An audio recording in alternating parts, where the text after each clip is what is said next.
So, good evening, ladies and gentlemen. I'm Roger Mosey, the Master of Selwyn College, and I'd like to welcome you to the 2024 Ramsay Murray Lecture, being held here at the college's Quarry White House Auditorium at the heart of the University of Cambridge. It's also live online and on demand for audiences in the UK and across the world, and if you're joining us online, you are equally welcome too.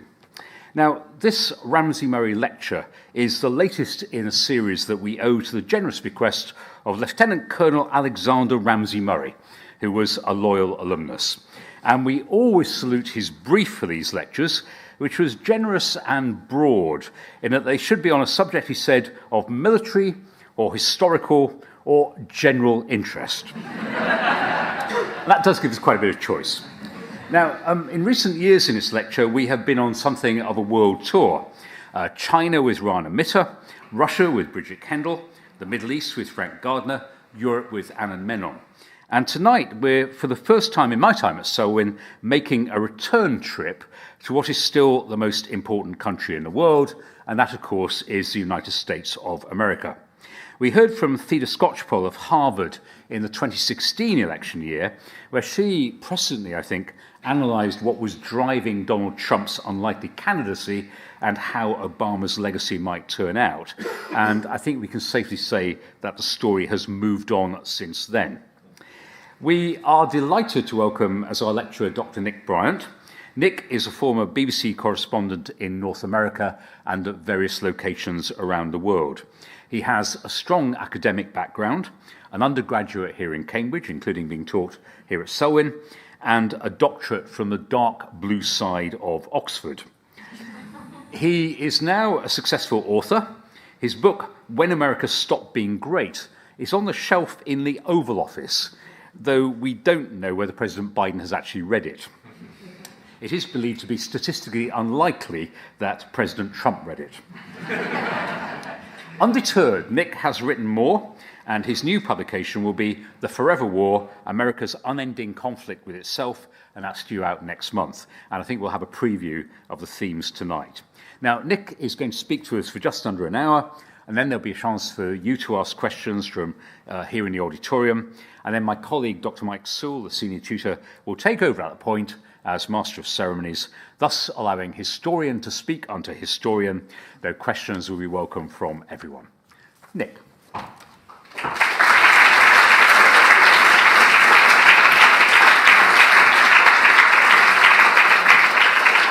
Thank you for those warm words. Thank you for that warm welcome, Roger. It is such a treat and such an honour to come to Selwyn tonight. As Roger said, it does feel like something of an academic homecoming. Selwyn College was where I learnt so much of my American history under the tutelage of Mike Sewell.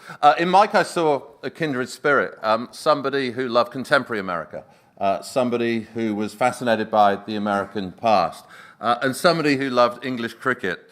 I not only came across Mike in the supervision room, but on the cricket field as well. Mike, back in the day, was a mainstay of the Selwyn First 11. I speak in the past tense, Mike, perhaps unfairly. Maybe you still are. Mike looked after me through part one. He supervised my final year dissertation, which became the basis of my DPhil. And I'm delighted to say that the person who examined my DPhil is in the room tonight, Professor Tony Badger.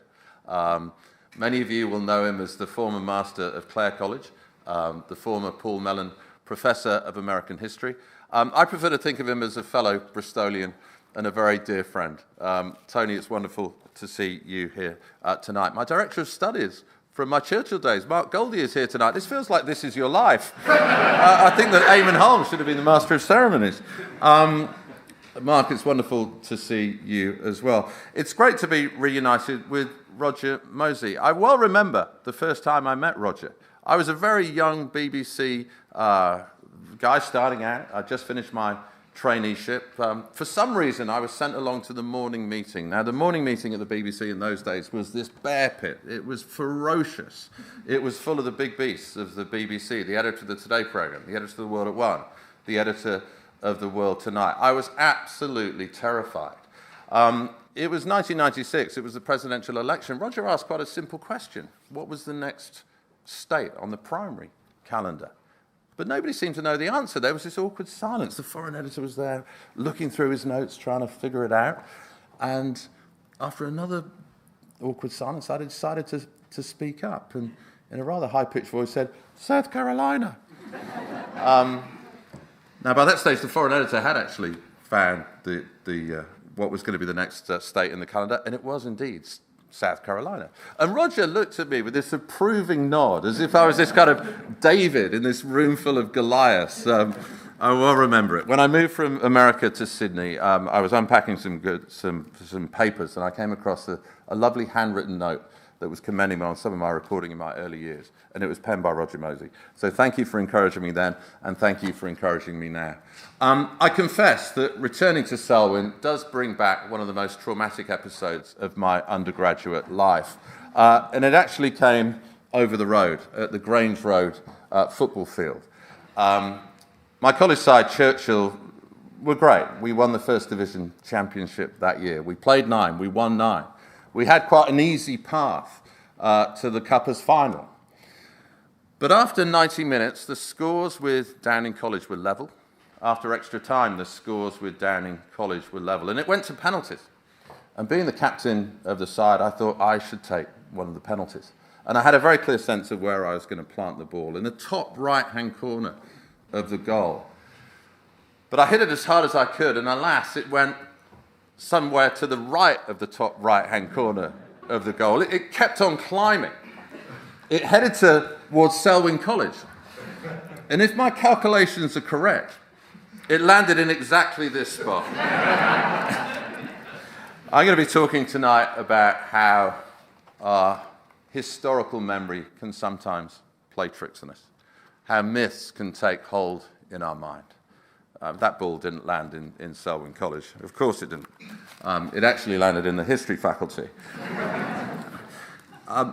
My love of America has been such a continual thread in my life that I've rarely examined where or how the original stitch was sewn. But I suspect it was early in my childhood, peering up at a beautiful mosaic in the middle of an ugly traffic roundabout in Birmingham, the city I moved to aged 2. Admittedly, this was not the most stirring of settings. Close to the inner city church I attended as a child, it was reached through a warren of dank pedestrian tunnels that almost always reeked of urine. Perhaps, though, the squalid location made the mural all the more startling and transcendent. It depicted a handsome, youthful-looking man who was standing in front of a gold insignia that looked like the Ark of the Covenant, addressing a richly multi-ethnic audience. That luminous emblem was the US presidential seal. That 40-something politician with chestnut hair and red carpet good looks was John Fitzgerald Kennedy. Erected within the shadow of the city's Roman Catholic cathedral, the mural had been commissioned by Birmingham's Irish community to memorialise their co-religionist. Its appeal, though, was universal. JFK seemed to embody America's best self, its dynamism, its glamour, its modernity, its promise of immigrant success and exceptionalism. No wonder my parents could tell me precisely where they were when the news came through at tea time on a Friday in Britain that the 46-year-old president had been gunned down in Dallas. Almost every adult alive that day would have the same instant recall. November the 22nd, 1963 became one of the first historical dates that I committed to memory. Even as a child, I had a vague sense it was a major turning point of the 20th century, a world-altering event that deserved to be memorialized with a giant mosaic. For years, I subscribed to the widely held view that the United States lost its innocence the instant its boyish young president was slain.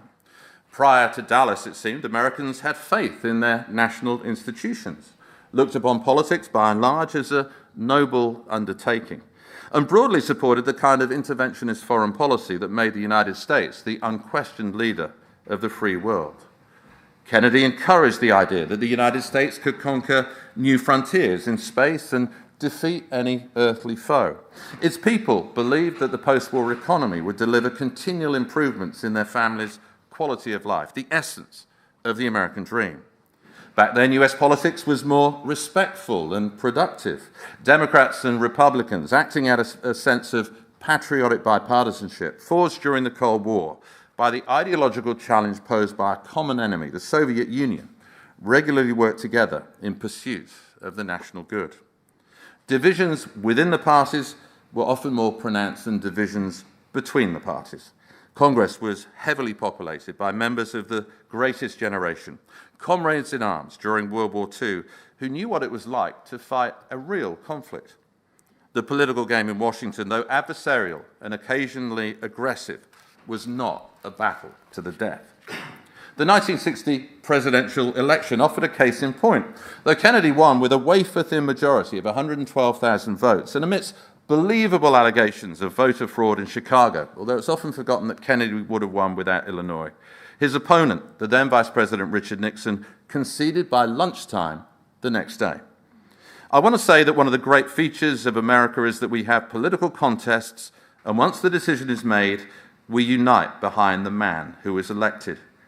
Even Richard Nixon underscored the importance of abiding by the most basic rules of democracy.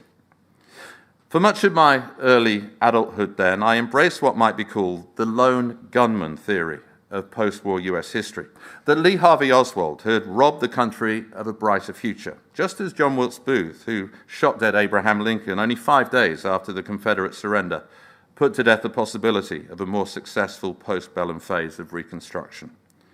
Kennedy's murder was followed by the humiliation of Vietnam, the race riots of the late 1960s, and the assassinations within 5 weeks of each other of Martin Luther King and Robert Kennedy. Then, in the early 1970s, came Watergate. Polls suggest that public trust in the US government began its steady 50-year decline in the month after the Warren Commission published its finding in 1964 that Lee Harvey Oswald acted alone. The death of a president had dramatically altered the trajectory of politics and of history. Yet was America really that different the day after Kennedy's slaying than it had been when he made that fateful decision to drive through the streets of Dallas without the protective bubble top of his limousine? Did it truly mark a definitive break from a more innocent past? Of course not. Many Americans had rejoiced in the young president's assassination, as the author William Manchester observed in his landmark study, The Death of a President. In Mississippi, when the news came through over the intercom at a high school, children in an American history class erupted into applause. A physician in Oklahoma City told his patient, "Good, I hope they got Jackie." In Dallas, a man whooped and tossed his Stetson into the air. Long before anybody had heard of the Texas School Book Depository or the Grassy Knoll, Dallas had earned the moniker City of Hate, largely because it was the home to so many right-wing fanatics. Ahead of Kennedy's visit, members of the ultra-conservative John Birch Society, which believed that every president since FDR had been part of an international communist conspiracy, distributed a flyer entitled "Wanted for Treason," featuring pictures of the young president, head-on and in profile, which looked like relics of the Wild West. Jack Kennedy had been advised against going to Dallas by his UN ambassador, Adlai Stevenson, who only weeks beforehand had been jostled, spat upon, and struck on the head with a placard by demonstrators protesting outside the hotel where he was staying. Are these human beings or animals? Asked Stevenson of his fellow Americans as his car accelerated away, and he reflected on this basket of deplorables. Kennedy's assassination did not come out of nowhere. 1963, the centenary of Abraham Lincoln's Emancipation Proclamation, had started with the racist howl of George Wallace's inaugural address as governor of Alabama. Speaking from the very spot in Montgomery, where Jefferson Davis had been sworn in as the President of the Confederate States of America, Wallace chanted, "Segregation now, segregation tomorrow, segregation forever." Spring brought one of the most climactic struggles of the Civil Rights era, the demonstrations in Birmingham, Alabama, where Bull Connor, the city's public safety commissioner, deployed ferocious police dogs and ordered firemen to deploy high-velocity hoses on young protesters that could strip the bark off trees. This clash between white supremacist America and black America brought the country to a state of near rebellion. The spring and summer of 1963 became seasons of fury, with more than 1,300 demonstrations in more than 200 cities, many of which had never before been touched by racial turbulence. Martin Luther King warned that America had reached an explosion point and that the struggle for black equality had moved from a protest to a revolution. On the very night in June that President Kennedy belatedly responded to the crisis by delivering a televised address from the Oval Office, promising sweeping civil rights legislation. Medgar Evers, a World War II veteran and the first field secretary of the NAACP in Mississippi, was gunned down on the driveway of his home. In his hands, the moment he was killed, was a stack of T-shirts reading, "Jim Crow must go." Rather than murder and disorderliness, 1963 is often remembered for King's paean to nonviolence, the "I Have a Dream" speech delivered on the steps of the Lincoln Memorial, that great monument to anti-racism. However, the fear of a massive race riot in the heart of the nation's capital and the besiegement of Capitol Hill prompted the Kennedy brothers to pressure King and his fellow organizers to cancel their plan for a march on Washington. When that failed, the White House ordered the biggest military buildup on American soil in peacetime history to police it. On that sweltering August afternoon, King hoped he had subpoenaed the conscience of white America. However, the homicidal backlash was swift in coming.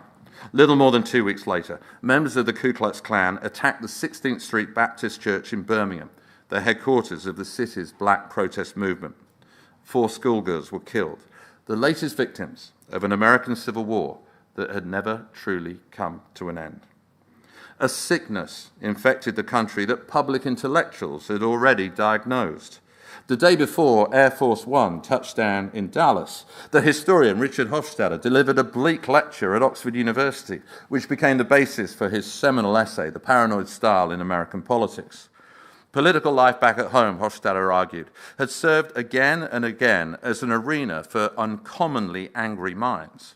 The paranoid style, he called it, because no other word adequately evokes the qualities of heated exaggeration, suspiciousness, and conspiratorial fantasy. When he published his essay in 1964, he identified a style of politics that was overheated, over-suspicious, over-aggressive, grandiose, and even apocalyptic. On the day of his own death, Kennedy intended to explore some of these same themes himself during a speech at the Dallas Trade Mart, where his motorcade was heading, railing against what he called ignorance and misinformation. His prepared text spoke of voices preaching doctrines wholly unrelated to reality. When placed in its rightful context then, November the 22nd seems more like a continuum rather than a watershed. Not a wild deviation or a loss of American innocence, but rather a murder that fitted and continued a historical pattern. Indeed, were one to select virtually any date in US history, it would be possible to find the same poisonous ingredients that produced such a pestilential brew on November the 22nd, 1963. They percolated violently to the surface again on January the 6th, 2021. In the telling of the American story, acts like the Kennedy assassination have been treated as abnormalities, a tendency that obscures the reality that they are more reflective of normalcy. And that speaks of a broader analytical failing. So much of our understanding of America is based on false narratives and self-validating folklore. In pausing to consider how millions of Americans have come to embrace an alternative reality about the here and now, we need to also to reflect on the effect of manufacturing such a mythic past. The valorization of John F. Kennedy in the aftermath of his death exemplifies that habit.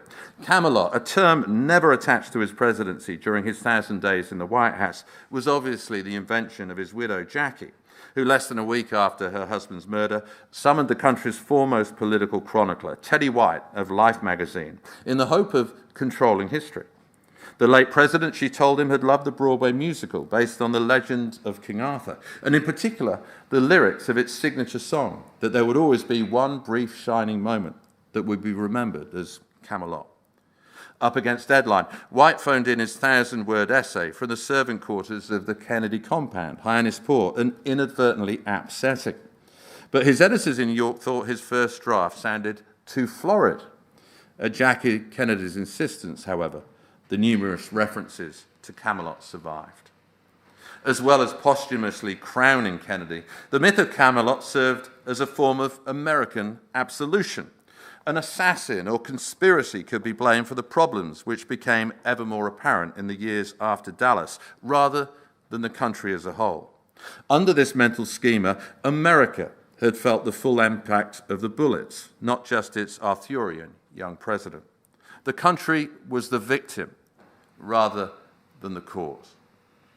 So often we have preferred to think of America as a Camelot or a city upon a hill, a phrase so central to the idea of American exceptionalism that Kennedy himself dusted off on the eve of his presidency in a speech that he delivered at the Massachusetts state capitol on Beacon Hill. So often we fall back on the comforting Whiggish idea about the inevitability of progress, that America is moving, albeit haphazardly at times, towards becoming a more perfect union, the phrase from the preamble to the Constitution, which became a staple of Barack Obama's most poetic speeches. So often we have wanted to focus on the best of America and push its unsightly characteristics to the periphery. So often we have engaged in reversed engineering to make sure the arc of history bends towards justice. Confessedly, there have been times in my life when I have been seduced by this kind of sentimentalism. Inspired by that hometown mosaic, one of the things that attracted me to the country in the first place was the myth of Camelot. I was fixated by the Kennedys. It was only in my late teens, through studying his presidency here at Cambridge, that I realized that there was a contradictory story to tell. Far from being a liberal champion of the struggle for black equality, the supposed hallmark of his liberalism, JFK, for most of his presidency, was a non-participant in the great social revolution of his age. Civil rights he regarded as a political irritation to manage and finesse, rather than a moral issue to champion. My final year undergraduate dissertation on his inadequate response became the basis for my doctoral thesis, and ultimately a revisionist book with a title that encapsulated that thesis, The Bystander.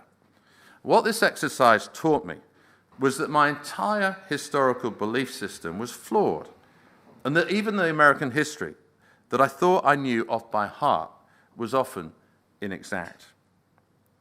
To cover the Trump presidency and to interrogate the historical forces which contributed to his rise was to be reminded of these lessons anew. Part of the reason his victory was so shocking was because it exposed the frailty of so many national myths. The American dream had become a chimera to millions of people who no longer believed that their children would enjoy a more abundant life than they did. When Trump declared the American dream was dead, many of his blue-collar supporters in particular were fully in agreement. The great American melting pot could so easily become a toxic stew, poisoned by the hatred of nativism. American democracy was more vulnerable to demagoguery and authoritarianism than we assumed. Rather than being an aberration, Trump's shock victory in 2016 was the culmination of political, racial, economic, technological, and cultural shifts that went back decades. The Republican Party had essentially become an anti-Obama party, so it made complete sense to pick as its nominee the most emphatically anti-Obama candidate. Donald Trump didn't mount a hostile takeover of the party, the cliche that we so frequently trotted out. There was massive shareholder buy-in from the party rank and file. So many voters felt like economic castaways as a result of globalization. Bill Clinton's much vaunted bridge to the 21st century felt more like a bypass if you lived in the Rust Belt. There, the derelict factories and steel mills became echo chambers for the slogan, "Make America Great Again." We in the media amplified his message. Donald Trump came to be seen as a savior of our wreckage-strewn wasteland, a media landscape dotted with shuttered local newspapers, half-empty newsrooms, and dried-up revenue streams. Into these parched riverbeds, Trump threw a lifeline. By 2016, Donald Trump's presidency had almost become historically inescapable, aided and abetted by the Electoral College, a deeply flawed mechanism designed to thwart the popular will. The 50-year story of the rise of Donald Trump I wrote about in the book entitled When America Stopped Being Great, which started in the mid-1960s with the passage of the great civil rights reforms that became such a milestone moment along the path of modern-day polarization.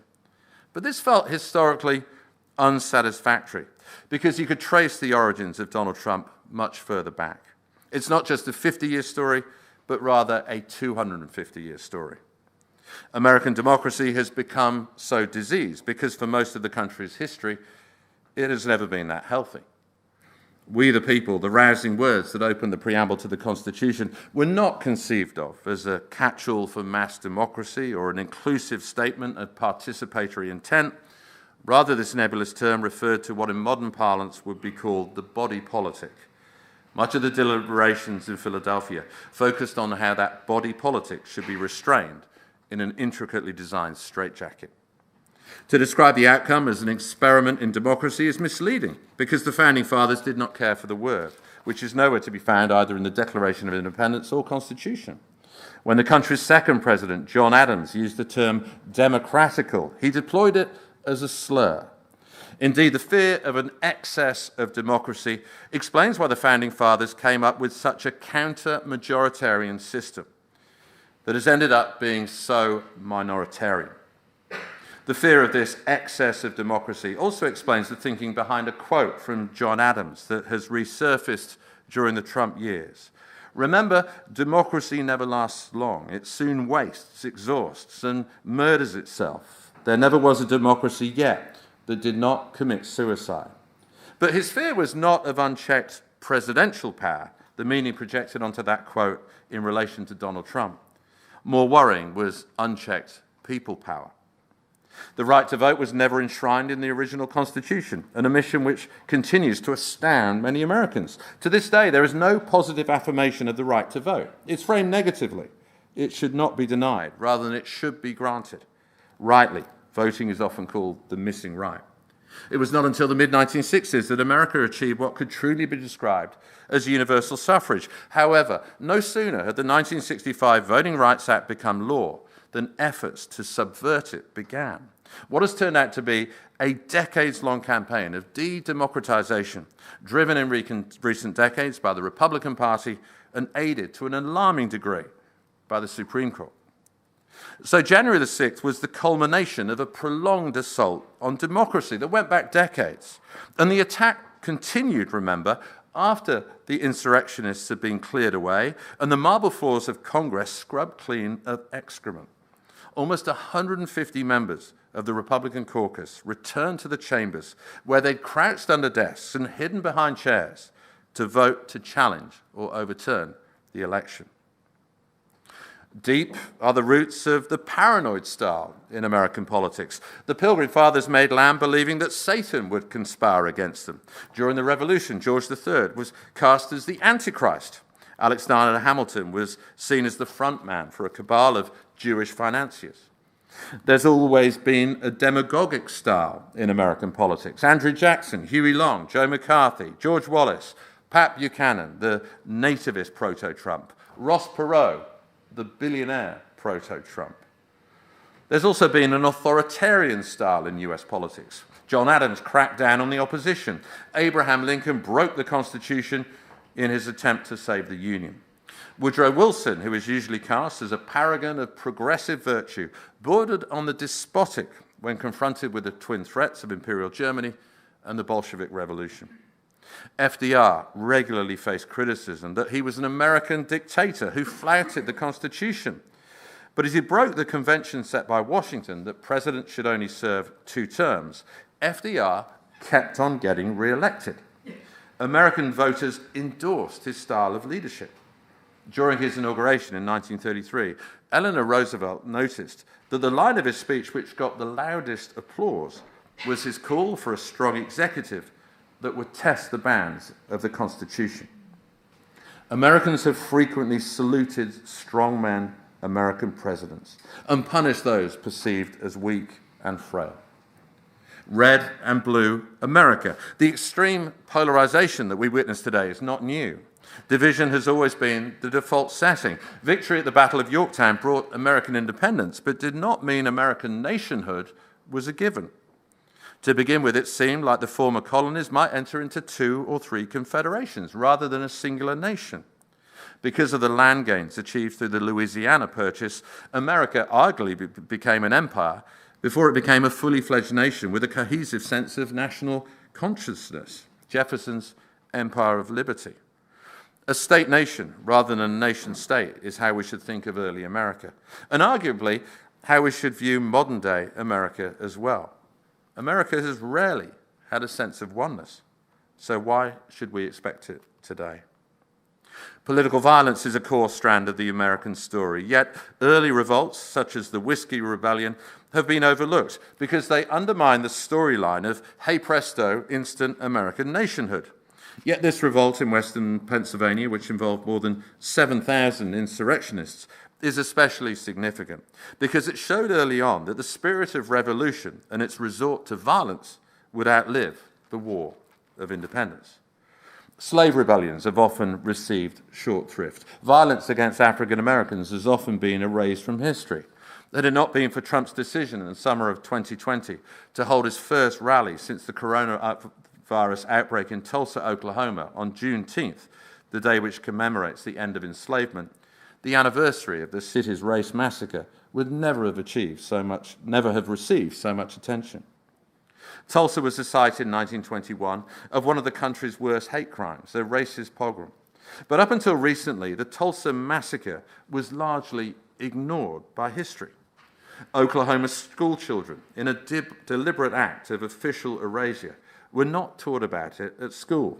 Nationally, it never received anywhere near the same attention as, say, Little Rock, Birmingham, or Selma.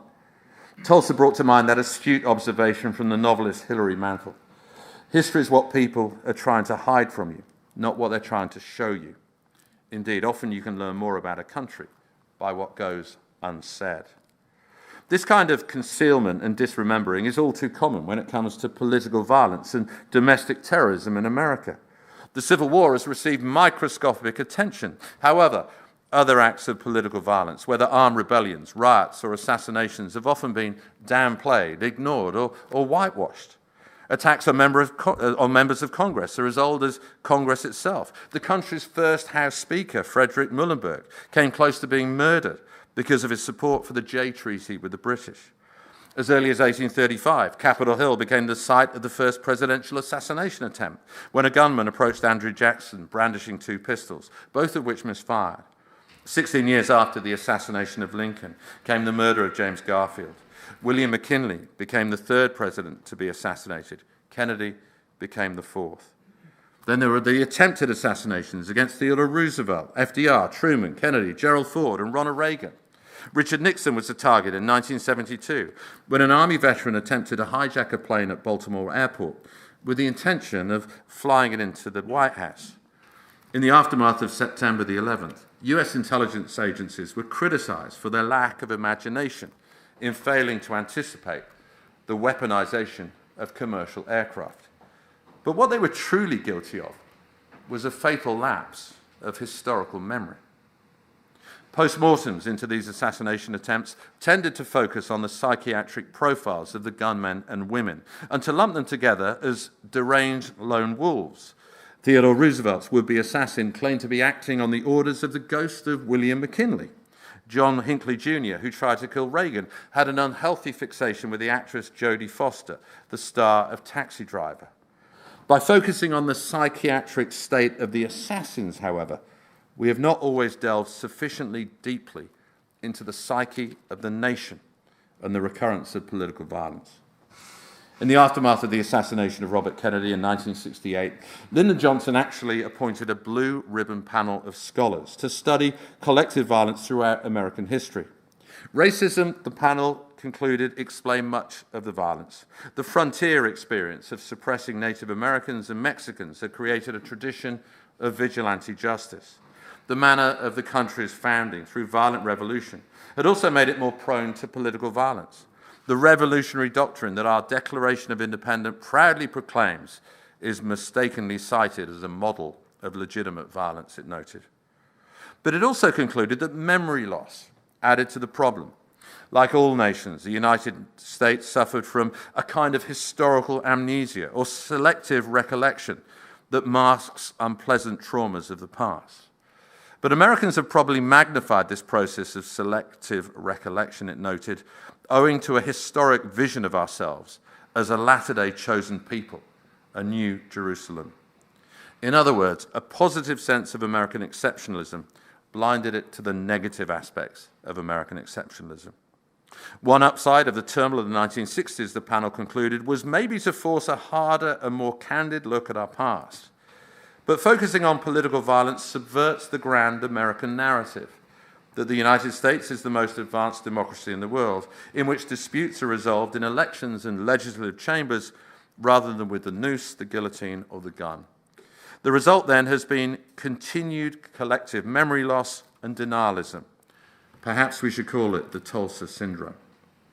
As was demonstrated on January the 6th, political violence is still seen as legitimate and rendered glorious. 1776, chanted some of the insurrectionists as they stormed the Capitol. We're walking down the exact same path as the Founding Fathers, claimed Stuart Rhodes, a former paratrooper with a Yale law degree, who helped establish the Oath Keepers, a militia group launched on Lexington Green. Marjorie Taylor Greene called January the 6th our 1776 moment. Even America's great non-violent movement, the civil rights struggle, relied for its success on violence. The strategy of creative tension developed by leaders such as Martin Luther King was designed to reveal the brute force of Southern racism. Civil rights leaders targeted places like Selma, where Sundays were more likely to turn bloody. We remember Little Rock, the sit-in movement, the Freedom Rise, Birmingham and Selma, because demonstrators were met with white supremacist violence. But who remembers the Albany campaign of 1961? There, a local police chief understood the strategy and showed restraint. When non-violence was met with non-violence, the struggle for black equality struggled. To this day, race remains an American dilemma, and what Bill Clinton called America's constant curse. When Barack Obama became president in 2008, the most thrilling American story that I ever got to cover, it was tempting to view his election as an end-of-history moment. A black man now occupied a White House built by the enslaved. But he did not want his time in office to be defined by his skin color, and he always minimized the racial meaning both of his candidacy and his presidency. To become a history-defying president, he sensed he would have to become a history-downplaying candidate. Rightly, it is often said that Obama's election as president was more significant in advancing racial equality than his presidency itself. If not a transformational president, Obama, I hope, could at least be transitional by helping to smooth the path towards America becoming a majority-minority nation. And never was I more optimistic about that than in the penultimate summer of his presidency, a season that began in the valley but ended atop a mountain. The low point came in Charleston, South Carolina, with an appalling act of racist violence, the massacre of 9 African-American parishioners at a black church in Charleston. Quickly, it emerged that the 21-year-old Dylan Roof, who carried out the attack, was a white supremacist who'd set out to ignite a race war. In the lead-up to the attack, he even photographed himself draped in the colors of the Confederate Army. Rather than worsening race relations, however, the killings seemed to bring about a fleeting moment of racial healing, which was crystallized when Obama led the mourning at the funeral of the minister at that Charleston church, where, to the delight of his mainly black congregation, he broke into song, a surprise rendition of Amazing Grace. In that electrifying moment, he appeared to fully embrace, for the first time perhaps, the mantle of black president. Weeks later, on a suffocatingly hot day in Columbia, South Carolina, I watched the Confederate colors being lowered for the last time outside the grounds of the State House. The response from South Carolinian lawmakers and the then Governor Nikki Haley to Dylan Roof's brandishing of this fabric of hate. Watching amidst a crowd of African Americans who raised up their hallelujahs and punched the air in delight, it was tempting to look upon this ceremony as the final surrender of the Civil War. Yet already we're in the midst of the white backlash. For the very day before Ruth had walked into that black church, his guns at the ready, Donald Trump descended his golden escalator to announce he was running for president with a flagrantly racist rant against Mexican immigrants. As the 2016 campaign progressed, I fell into the analytical trap of looking upon Trump's success in the Republican primaries as white America's last hurrah. Clearly, not all of his supporters were racist, but a good many doubtless were. Even though I almost embedded myself in the Rust Belt, his heartland, I was convinced he would lose the general election, but partly because of his nativism. But it was also because of a bias that was not liberal or conservative, but Whiggish. I believed in an American version of the Whig interpretation of history. So surely a woman would follow an African American into the White House, especially that the Democrats now enjoyed such an advantage in the popular vote, which she won by 3 million votes. I also made the mistake of framing the 2016 election as a battle between Donald Trump and Hillary Clinton, the outsider against the ultimate establishment insider. But the contest was just as much a struggle between a white nationalist and the country's most successful ever black politician. As the untitled leader of the birther movement, Trump made his political name by questioning whether the US president was even qualified to run for the presidency. So delegitimizing of the Obama presidency was this conspiracy theory that its millions of adherents could take solace in the belief that America had not truly elected a black man as its head of state after all. Birtherism negated the very idea of a black presidency. A Trump victory would also negate the idea of a black presidency. Speaking in the Rose Garden on the morning after Trump's victory, Obama struck a philosophical tone. The path this country has taken has never been a straight line, he said. We zig and zag, and sometimes we move in ways that some people think is forward and others think is moving back, and that's okay. But these were especially hard words to hear for people of colour, whose gains throughout history had so frequently been reversed and revoked. Lincoln, the great emancipator, being assassinated just days after the end of the Civil War. The era of Jim Crow following the end of Reconstruction. Medgar Evers being murdered on the night that Kennedy finally promised the Civil Rights Act. Even on the day that George Floyd's killer, the police officer Derek Chauvin, had been convicted of murder, news came through as black Americans marched in celebration through the streets of Minneapolis that a black woman in Columbus, Ohio, had been shot dead by a police officer. How enticing it had been to interpret Obama's victory as an act of closure. Finally and belatedly, the original sin of slavery had been absolved. Grace had finally led America home. Amazing grace. But the Obama years showed that hope and history rarely rhyme. Ushering in a post-racial America was impossible because there could never be a post-historical America. This is now true in virtually every aspect of national life. For the battle years of yesteryear have become combat zones of the modern day. Contemporary debates have become impossible to separate from the days of old. Few, if any, countries contest their history with such passion and ferocity. It is one of the national characteristics that makes America exceptional. The modern-day battle over immigration is a fight over exactly who comprises we the people and what menu of rights they should enjoy. The fight over gun control is a clash over the 27 words of mangled syntax and dodgy grammar that make up the Second Amendment. How to interpret the sweeping provisions of the 14th Amendment is central to an array of contested areas: immigration, affirmative action, and more recently, on whether its prohibition on former office holders who engaged in insurrection or rebellion from occupying office again might apply to Donald Trump. America is still arguing over the rules of democracy, the mechanics of federalism, and how power should be apportioned between the three branches of government.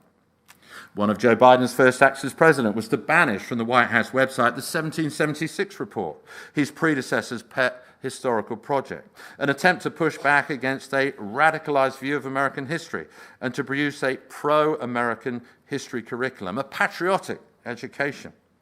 The 1776 report was obviously intended as a rebuttal to the 1619 project of the New York Times, which made no bones about its historiographical intent. It aims to reframe the country's history by placing the consequences of slavery and the contributions of black Americans at the very center of our national narrative. Are you 1776 or 1619? Increasingly, the debate has come to be conducted in a crassly binary form. The fight over the teaching of history in schools has been fought with almost the same intensity as battles over abortion and guns. Critical race theory, the inarguable concept that America's institutions were riddled from the start with systemic racism, has become the focus of fierce, sometimes even violent contestation. How to interpret the past is where white identity politics and minority identity politics now face off. School meetings have therefore turned into shouting matches, frequently requiring the presence of police. In these contemporary history wars, statues have become lightning rods. In the George Floyd summer of 2020, demonstrators were more determined to tear down the monuments of white supremacy than to press for police reform legislation. History has not only become a driver of popular protest, but of populist politics. Nostalgic nationalism explained much of the appeal of Donald Trump's slogan, "Make America Great Again," the genius of which lay in its lack of historical specificity. Without Trump offering up much of a timeline, voters were left to conjure their own halcyon days. The Tea Party movement saw protesters wearing 18th century costumes. January the 6th, insurrectionists brandished an array of banners and flags which reached back to the past. The Betsy Ross flag, a popular banner amongst militia groups because it celebrates the era when blacks and women were barred from voting. The Confederate colours. As well as being an attempted insurrection, January the 6th also became a deadly historical passion play. Contemporary political ideology has become more historical. Originalism is one of the few core conservative ideas to have survived the Trump years intact. Even though the Founding Fathers never intended the Supreme Court to be supreme, originalism fails at the first historical hurdle. Presentism, the notion that figures from the past can legitimately be judged by modern-day values, has become a driving idea on the left. This thinking led New York councillors to vote unanimously to banish a statue of Thomas Jefferson from City Hall. Figures from the past face modern-day purity tests. In the stage management of politics, historical backdrops are more frequently used. During the 2020 election, Biden travelled to Gettysburg to issue a plea for national unity. On the first anniversary of January the 6th, he delivered a speech at Statuary Hall on Capitol Hill with its mausoleum-like collection of statues, some of them honouring Confederates. There he referred to the bust of Clio, the muse of history, looking down on them. In 2022, he delivered a speech at Independence Hall, the cradle of the nation, although the red floodlighting unfortunately made it look like a house of horrors, more Transylvania than Pennsylvania. For his first campaign speech of 2024, Biden travelled to Valley Forge in Pennsylvania, where George Washington's army had regrouped during the winter of 1777. There he accused Trump of trying to rewrite the facts of January the 6th and of trying to steal history the same way he tried to steal the election. History has increasingly been used by Biden to frame the national debate. In a speech in Atlanta in 2022, he spoke of what he called Jim Crow 2.0, voter suppression and election subversion, urging lawmakers to back the proposed Freedom to Vote Act currently stalled in Congress. He posed what he knew was an incendiary question. I ask every elected official in America, do you want to be on the side of Dr. King or George Wallace? Do you want to be on the side of John Lewis or Bull Connor? Do you want to be on the side of Abraham Lincoln or Jefferson Davis? Yet even as history has become more hotly contested and more frequently cited, the problem of historical illiteracy has grown. Surveys have shown that half of Americans think that the Civil War predated the War of Independence. A study in 2023 revealed that US history scores amongst 8th graders had plummeted to their lowest ever scores. Donald Trump illustrated this deficiency himself when he spoke during his presidency as if Frederick Douglass was still alive, and expressed surprise at learning Lincoln was a Republican. The more history becomes a driver of politics, the more historically unlettered America seems to get. The past is not merely being forgotten or misremembered. Commonly, it never gets taught. So at the very time when Americans are hamstrung by so much history, the country is also suffering from a form of historical blindness. History has become such a touchstone because so many American conservatives and militia members are battling against the American future. The onset of a more secular country with a majority non-white population, a nation in which they would feel even more marginalized and threatened. Indeed, whereas people of color often look upon themselves as casualties of the American past, many Trump-supporting whites look upon themselves as victims of the American future. How old-fashioned it therefore seems to recall the lyrics from Bill Clinton's Fleetwood Mac theme tune during the 1992 campaign, "Don't stop thinking about tomorrow," and the final line of its chorus, "Yesterday's gone, yesterday's gone, if only." It's tempting to bastardize that famous sign posted on the war room of Clinton's Little Rock campaign headquarters. It's not the economy, stupid, it's the history. That said, a reworking of Tip O'Neill's famous dictum, "All politics local," is perhaps more apt. These days, all politics is history. The banners often held aloft by women in their 60s and 70s at pro-choice rallies speak of the ceaseless conflict. "I can't believe I'm still protesting this shit."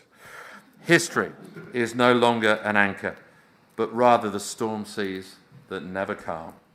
They could get even rougher as the country nears its 250th birthday in 2076. The United States is buckling under the weight and contradictions of its history, for the simple reason that so much of that history remains unresolved. The country is facing a crisis of chronic historical overload.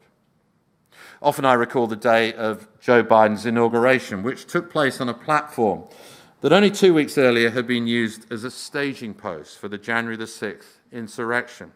Now it was festooned with red, white, and blue bunting. But it felt still like a crime scene that should have been sequestered with yellow tape. As I made my way to the camera position, I noticed that they were testing the giant teleprompter in front of the presidential podium, and I recognized the words, "407 years ago, our fathers brought forth on this continent a new nation." The teleprompter had been loaded with the 272 words of Lincoln's Gettysburg Address, a speech which took less than 2 minutes to deliver. Maybe this was some kind of sick joke, a rogue technician perhaps, with a dark sense of humor. But these passages from America's most celebrated sermon could hardly be described as out of place. The question at the heart of the speech was being asked anew: can this nation long endure?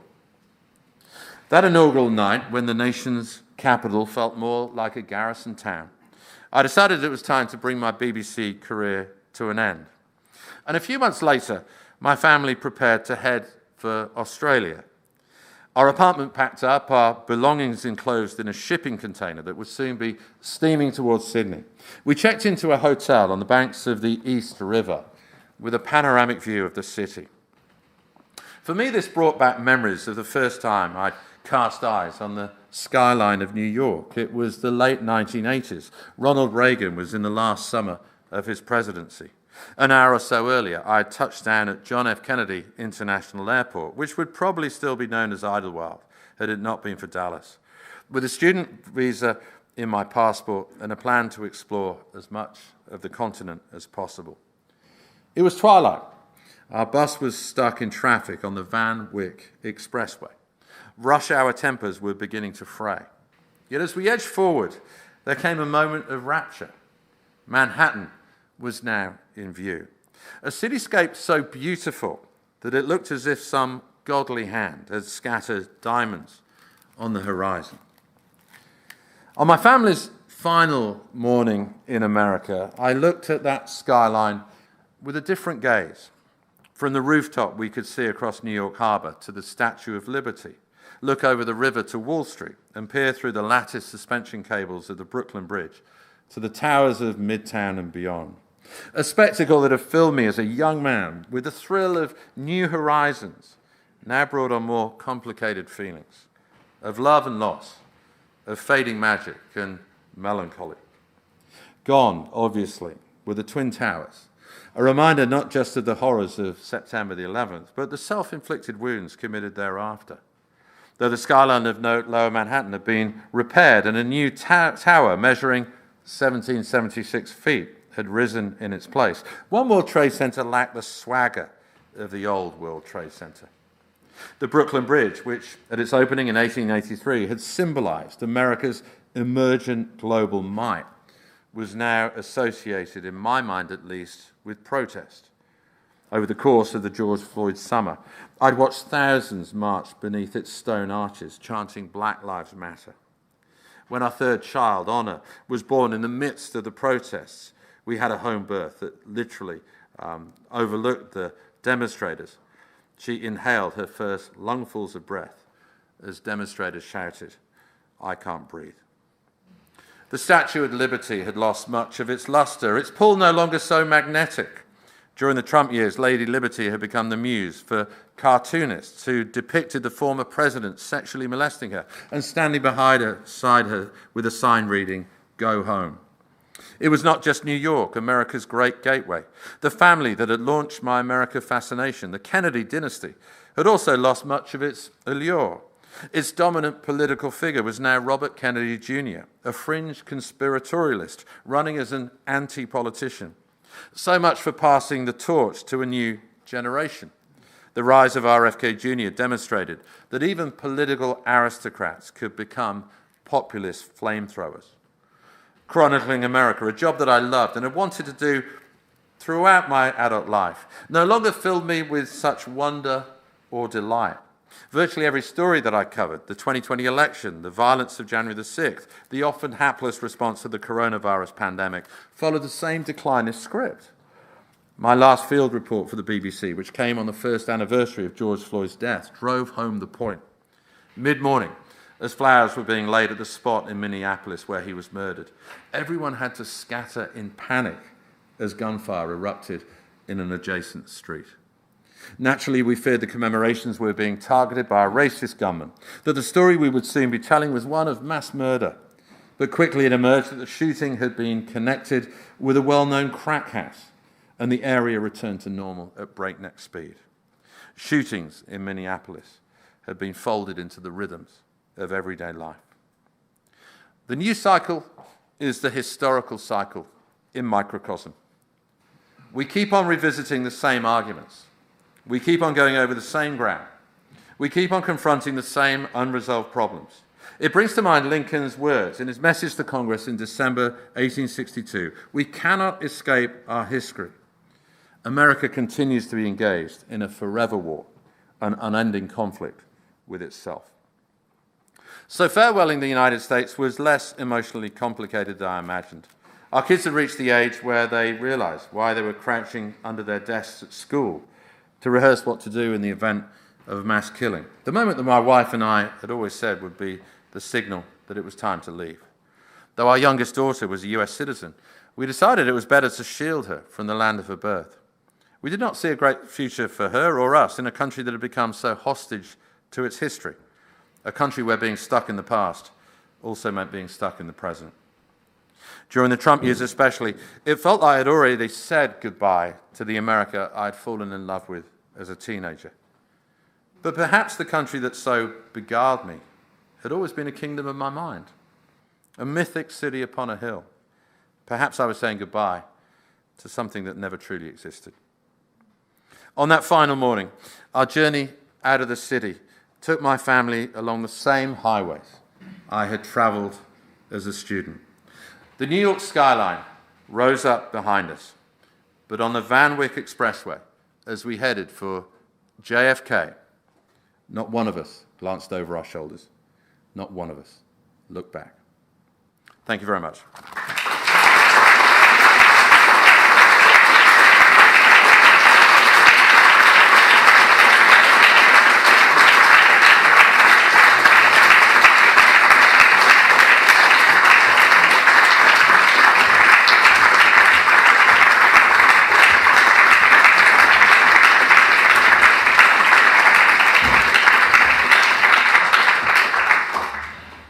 Nick, thank you. I've got a whole stack of questions I'd love to ask, but I'd better let other people get words in edgeways. If people will forgive me, I'd ask anyone who asks questions, I'm sure there'll be a lot, to keep it to one question, not a string of them.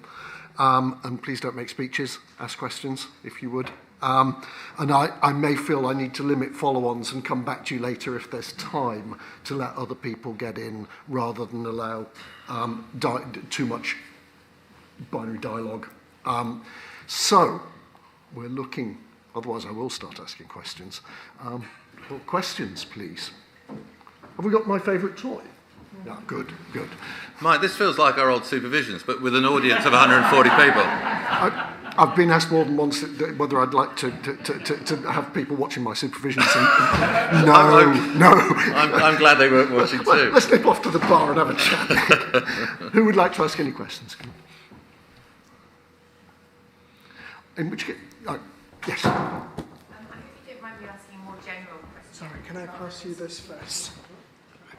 Yeah. Hi. Great talk tonight. Really interesting. I hope you don't mind me asking a slightly more generalised question, which is more to do with your kind of disillusion about investigating history. And do you feel that if you applied the same experience and analysis in almost any country that you went to that have political problems, and every country does, that you might find the same kind of experience to a greater or lesser degree? Yeah, that's a great question, and it's obviously a question I've sort of entertained myself. First 11 cricket team, you see. Still got it. Look, I just don't think there is a country in the world, or many other countries in the world, that have so much unresolved history. I mean, literally, they still can't decide on the rules of democracy. They still can't decide upon, how much power should be vested in the states, how much power should be vested in the federal government. They still can't decide on how much power the Supreme Court should have, how much power Congress would have. These are sort of rolling debates in America that are pretty much settled elsewhere. I mean, the fundamental mechanics of democracy are pretty much set in most other countries, but that's not true of America anymore. The question of race is obviously the big problem for America that it's never managed to resolve. And in many ways, the mechanism which historically they used to forge national unity and get beyond race was to subjugate African Americans. First of all with slavery, and then after the Civil War and after the period of Reconstruction with segregation. And that obviously isn't available to them now, but still that argument goes on. And yeah, I take your point. I mean, we could look at many trouble spots in the world and many countries that are actually in a state of civil war rather than a cold civil war, which America is in right now. But it's the volume of history that's unresolved in America that is striking to me at the moment. And this is why I speak of this problem of historical overload. They've just got so much history that they haven't sorted out that it's actually preventing them from moving forward. And what attracted me to America in the first place was it was so future focused.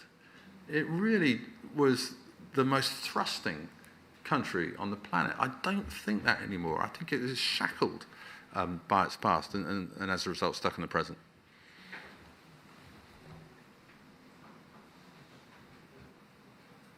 Roger.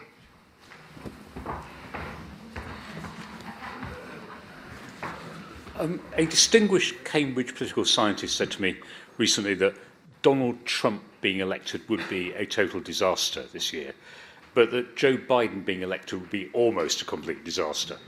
Do you think that sums up, the peculiarity that for all the burdens of history as well, that the present is so difficult because you have a political system clearly coming up with a choice that most of the Americans don't want? Yeah, that kind of line of reasoning really worries me at the moment because it kind of brings a kind of both siderism aspect to the presidential election. They're both bad. It's a terrible choice. And it's not a great choice. Let's be honest. Biden is 81 years old. The Brits rather nastily in Washington used to say of Biden, he's past his best and his best was never that good, which I always thought was cruel. But when I first ran into Biden in 2020 on the campaign trail, we were so obsessed with Trump that we didn't really pay the Democratic race much attention. I was so shocked by what I saw. I mean, he felt very, very old then. He would give these speeches which became these sort of rambling soliloquies. He'd see somebody in the front row and it would remind them of an anecdote involving their father or their grandfather even. Biden went back that far. He was a terrible candidate back then, and he's obviously aged a lot since. But he believes in democracy, and Donald Trump doesn't. And there is a stark choice on offer here. Sure, it's not a great choice, but it's a choice between somebody who believes in democracy and somebody who does not believe in democracy, who has already displayed alarmingly authoritarian tendencies, has already sought to overturn an election with violence. Even in 2016, when he won, he defamed democracy by saying that Hillary Clinton had only got 3 million more votes for him because 5 million of his supporters, or 5 million of her supporters, have voted illegally. It was nonsense. He was defaming democracy even in victory. So I don't buy this idea that it's a terrible choice. It's a stark choice for America between a Democrat and somebody who has said he'd be a dictator on day one, but goodness, it could last 4 years. Right. How good are you still catching? This is Mary Hockaday, by the way, who I should thank. Now the head of house at Tit Hall, Trinity Hall, another one of my former BBC bosses. When I first went to Washington in 1998, and I was sent there to cover the Monica Lewinsky scandal. We should never have called it the Monica Lewinsky scandal. We should have called it the Bill Clinton scandal. I went to see Mary, and at a time when I was a really young guy. I was worried people wouldn't really take me seriously. Mary took me seriously, and you gave me some great advice ahead of that, and I'm forever grateful for that. So anyway, while you're getting your catchbox, I'm glad you went off and forged your path. And you talked about that path and your sort of personal journey of excitement, and then over the years your disillusion. But I wonder if you could say something about extrapolating from that. You weren't the only young person who went off to America full of excitement, a sense of its modernity, its wealth, its scale. And, you know, we've all been used to the phrase of America being the kind of world's policeman. You've described your personal disillusion. There's a kind of national geopolitical readjustment having to go on. You're now in Australia. I wonder if you could say something about how you think of how the rest of the world needs to adjust to America, as well as making those kind of more personal adjustments. Yeah, look, Mary, I think that the Beacon has become a dumpster inferno.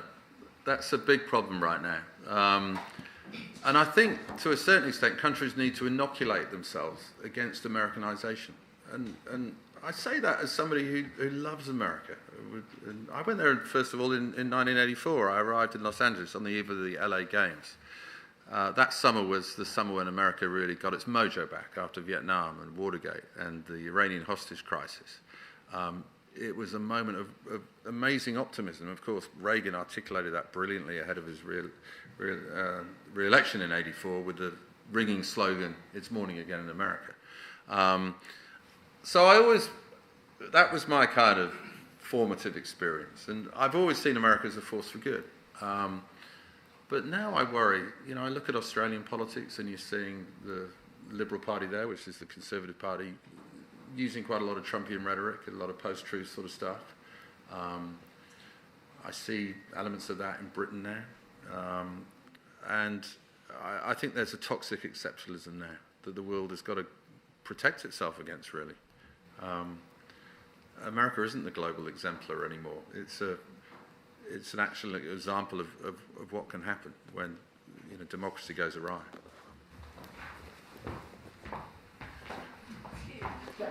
This is a brilliant spectator sport or party game. It's like pass the parcel, isn't it? Is Trump going to pop out of this? I don't trust this device here. You've already heard I'm an American. I was about to say my apologies. Not for being American, but my apologies for being so downbeat about your country that I love.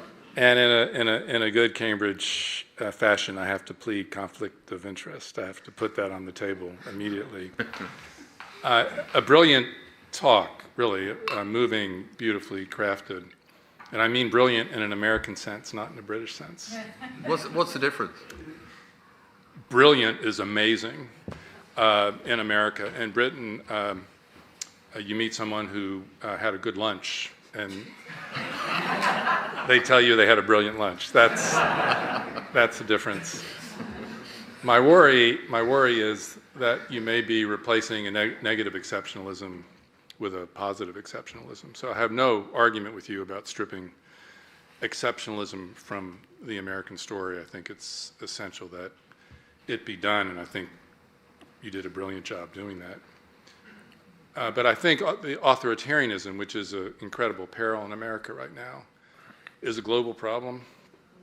It's not a U.S. problem. And I wonder whether we need more of a global perspective, and I don't think that authoritarianism is part of a American contagion. Putin needed no instructions from Trump on authoritarianism. And this moment reminds me, not that I'm this old, but nearly this old, of the 1930s and 40s when democracy was on the defensive throughout the world, and the numbers of democracies, functioning democracies in the world, was down to single digits, and it seemed like democracy had run its course. And then there was this amazing renewal, led arguably by the United States, and I readily acknowledge the United States is not in a position to play that role today.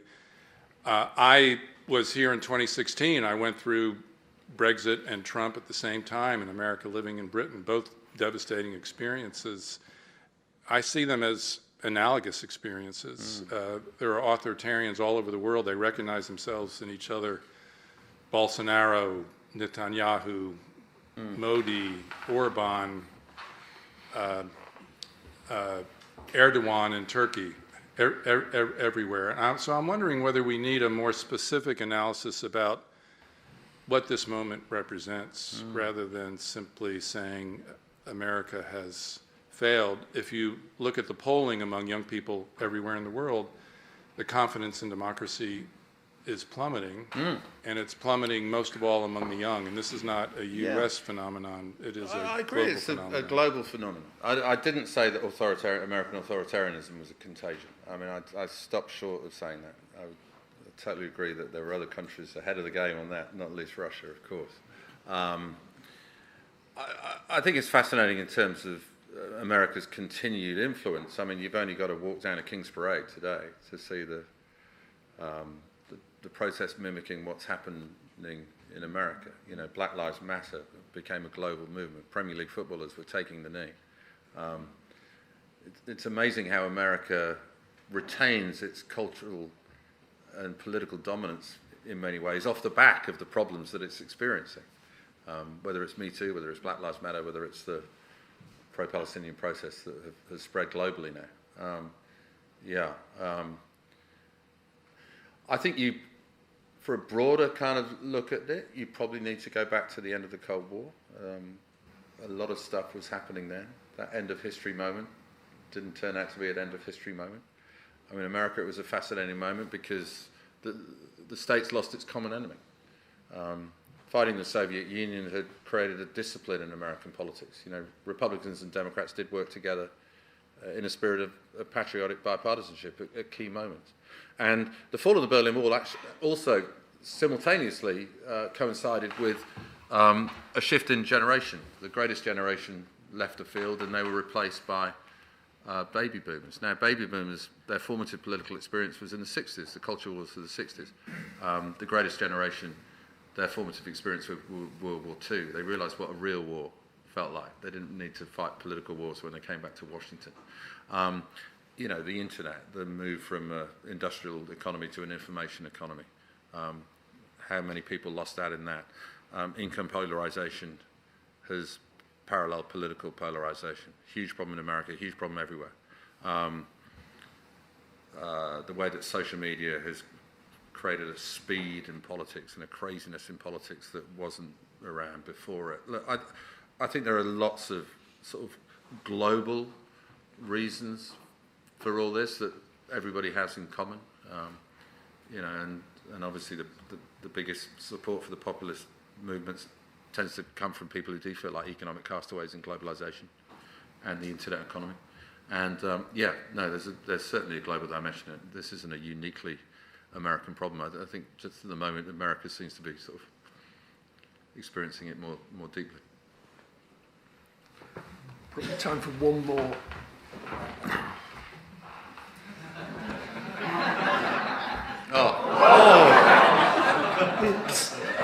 Oops. Mike never fielded at third man. That was. You can see why he's in the slips. You referenced Fleetwood Mac. Yesterday's gone. Tomorrow isn't. So what are the next steps for America? Where do they go and what's the cure? Oh, look, I mean, nobody's asked me the Civil War question, actually. I thought that was going to be first up. Is America going to descend into civil war? Is the cold Civil War going to turn hot? And, you probably say it's my pessimism. It's such a bleak lecture, wasn't it? I sort of apologise for being such a Debbie Downer on a Friday night, especially. But, look, one thing I do think is America won't... I don't think there will be a sort of full-blown civil war. I don't think, certainly we won't see anything like Gettysburg 2.0 or anything like that. I think we could see sporadic militia violence, and that could be a real problem going forward. But after January the 6th, the FBI had a real crackdown of militia groups and the insurrectionists. They prosecuted more than 800 people. And that has really had a dampening effect, I think. And in the same way that they cracked down on militia groups after the Oklahoma City bomb in 1995, really, you noticed a real drop in militia activity. And, obviously there isn't the geographic divide that there was ahead of the last Civil War, and there's not the single issue that will coalesce the forces. But even though America won't reach a state of civil war, I can't see it ever reaching a state of civil peace either. And that's the problem. I just don't see where the new generation of leaders are coming up who I don't see an event that will necessarily bring the country together. I mean, 9/11 did fleetingly, but then the arguments began over Iraq and how the war on terror should be conducted. Bush ended up being a very polarizing presidency. You thought, well, is Obama the guy that can unite the country? Well, obviously he was followed into office by Trump. With coronavirus, unite the country. That didn't happen either. You had this red-blue divide on vaccination uptake and all of that kind of thing. Some people think a war with China might unite America. But, given where the Republican Party is right now on foreign entanglements, you kind of don't even think that would necessarily do it. So, I don't think America will be in a state of civil war imminently, but like I say, I don't think it will be in a state of civil peace either for a long time to come. What a wonderful note on which to end, Nick. But the clock is against us, and we've been working very, very hard. So I'd better, with apologies to anyone who still had questions, call a halt to the Q&A at that point. I'm sure it could have gone on for quite a lot longer. Such was the stimulating exposition that you've given. The brief of the donor was very much, as Roger quoted earlier on, bringing together the popular and the historical and the general interest. And I think you've met that brief tremendously successfully. And I think it was a modern historical topic. So the one objection I have to anything you've said is that any reference to my playing cricket is not modern history. Nor have I ever been likened to Eamon Holmes. So I think I thank you for that. You do make me feel old. When I first started coming to Ramsay Murray Lectures when they started off, it was people who taught me. Such is life. But thank you. You've teased out the importance of the connections between the past and the present. You've demonstrated a wonderful depth and breadth of knowledge of the United States and its history. And in a way, you've turned something that Robert Darnton once said, being interviewed for the Martha Polaris Burke collection of essays, I think, about how his training as a journalist before he became a historian, he felt had made him a better historian.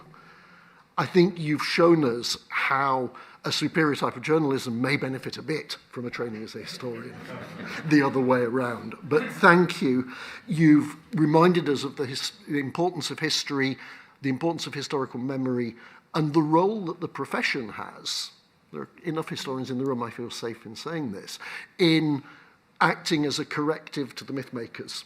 And you've applied a corrective yourself, for which we are profoundly grateful. Thank you. Thank you.